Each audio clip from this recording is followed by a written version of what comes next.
आप देख रहे हैं क्राइम लाइव टीवी। आज के इस प्रेस मीट में आप सबका स्वागत है।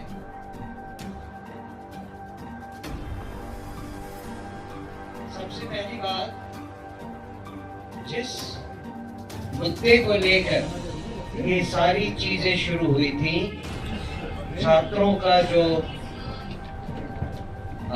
अभियान था, जो आमरण अनशन का प्रोग्राम चल रहा था, उसका अभी तक कोई भी हल नहीं निकला है। आप सबको मालूम है कि छात्रों के साथ चलने के लिए श्री प्रशांत किशोर जी ने आमरण अनशन का सत्याग्रह शुरू किया था 2 तारीख से, और वो आप अब 6 दिनों के अनशन के बाद उनकी तबीयत बिगड़ी और वो हॉस्पिटल में है, आईसीयू में है। उनका अनशन जारी है। छात्रों का जो इशू था वो अभी भी वैसा का वैसा ही है। प्रशांत जी अपना अनशन जारी रखेंगे, चाहे वो हॉस्पिटल में हो या हॉस्पिटल से बाहर आ जाएं, जब तक छात्रों के इस मुद्दे का समाधान नहीं निकल जाता। और कल हमने इस आशय का एक ज्ञापन माननीय चीफ सेक्रेटरी साहब को भी दिया था, जिसमें यही बात कही गई थी कि एक बहुत साधारण सी मांग है कि अभ्यर्थियों का एक शिष्टमंडल, 5 सदस्यीय शिष्टमंडल की मुलाकात मुख्यमंत्री जी से करवाई जाए, तो बाकी समाधान उससे आगे निकलेगा। और यही मांग हमारी चीफ सेक्रेटरी ने सुनी और कहा कि वो उस पर विचार करेंगे और हम तक वापस आएंगे।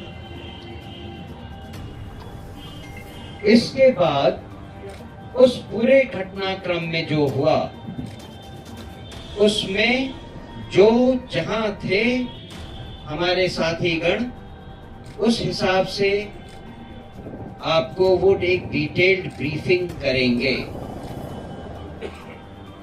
शुरू में धरना स्थल के समय की जगह पर श्री किशोर कुमार मुन्ना जी उनके साथ थे।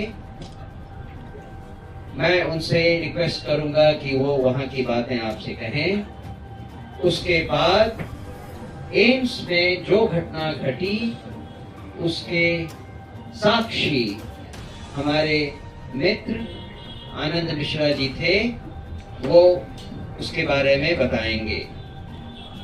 उसके बाद जो कुछ कोर्ट में हुआ, उसके लिए बातचीत करने के लिए हमारे पास एक जाने माने एडवोकेट कुमार अमित हैं, वो आपको उसके बारे में बताएंगे। और फिर आपके जो भी प्रश्न होंगे, उनके हम यथासंभव, यथाशक्ति आपको उसका उत्तर देंगे। ठीक है, तो शुरू करते हैं पहले किशोर कुमार मुन्ना जी के साथ। 2 तारीख से प्रशांत किशोर जी गांधी मैदान में गांधी मूर्ति के समक्ष सत्याग्रह कर रहे थे।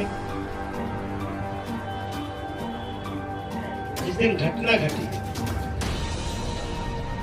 उस दिन 4:05 पर सुबह में बड़े पैमाने पर पुलिस का ऑफिसर और पुलिस आती है। सोए हुए लोगों को, प्रशांत किशोर जी सोए हुए थे और उनके साथ सभी सत्याग्रही साथी, सब लोग आराम में थे। पुलिस ने बहुत बर्बरतापूर्ण और जबरन तरीके से प्रशांत किशोर जी को वहां से उठाती है, बलपूर्वक बल का प्रयोग कर, और जाके सीधे एम्स ले जाती है। पुलिस ने ले जाने के पहले कोई होमवर्क नहीं किया था। जब वो एम्स जाते हैं तो एम्बुलेंस में एक डॉक्टर होता है। पहले डॉक्टर से कहा जाता है कि आप इनके स्वास्थ्य के बारे में जांच करें। एम्स जब वो पहुंचते हैं तो लगातार एम्स प्रशासन पर पुलिस प्रशासन और सरकार के लोग दबाव डालते हैं कि भाई आप इनको यहाँ एडमिट कीजिए, लेकिन उनके पास कोई पेपर नहीं है। एम्स प्रशासन ने इनकार कर दिया। फिर जो साथ में डॉक्टर था उन पर दबाव दिया गया कि आप इनका हेल्थ फिटनेस सर्टिफिकेट दीजिए, आप लिख दीजिए। तो उन्होंने भी कहा कि मैं ये नहीं लिख सकता हूं बगैर जांच का। प्रशांत किशोर जी से कहा गया कि अब आपको यहाँ नहीं, यहाँ से पीएमसीएच या एनएमसीएच ले जाएंगे, लेकिन सरकार ने वहां से उनको फतवा लेके चला गया। मैं सिर्फ इतना कहता हूं, युवाओं के भविष्य बेचने के बाद भी सरकार और सरकार के प्रवक्ता बड़ी ढिठाई से अनर्गल और झूठे आरोप प्रशांत किशोर जी पर और जनसुराज पर लगा रही है। इस आंदोलन पर लगा रही है। सरकार को बताना चाहिए क्या पटना में अस्पताल की कमी हो गई। पीएमसीएच, आईजीएमएस, एनएमसीएच से बड़ा अस्पताल का फतवा में है। तो इस तरह से झूठ के बुनियाद पर किसी के चरित्र को और आंदोलन को बदनाम करना ये ढिठाई से भी ज्यादा है, और इसकी जितना निंदा की जाए ये कम होगा। जिस आंदोलन के बारे में जो छात्रों के भविष्य को बेचा गया है, करोड़ों 1000 करोड़ रुपया से ज्यादा का जो सौदा हुआ है, उस पर सरकार का जुबान नहीं खुलता है।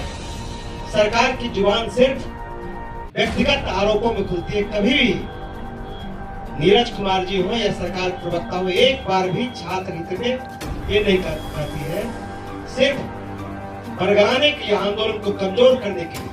और प्रशांत किशोर जी से जो पूरे बिहार के लोग इस आंदोलन के माध्यम से जुड़े हैं, उसको खत्म करने के लिए एक साजिश रची गई। इससे पहले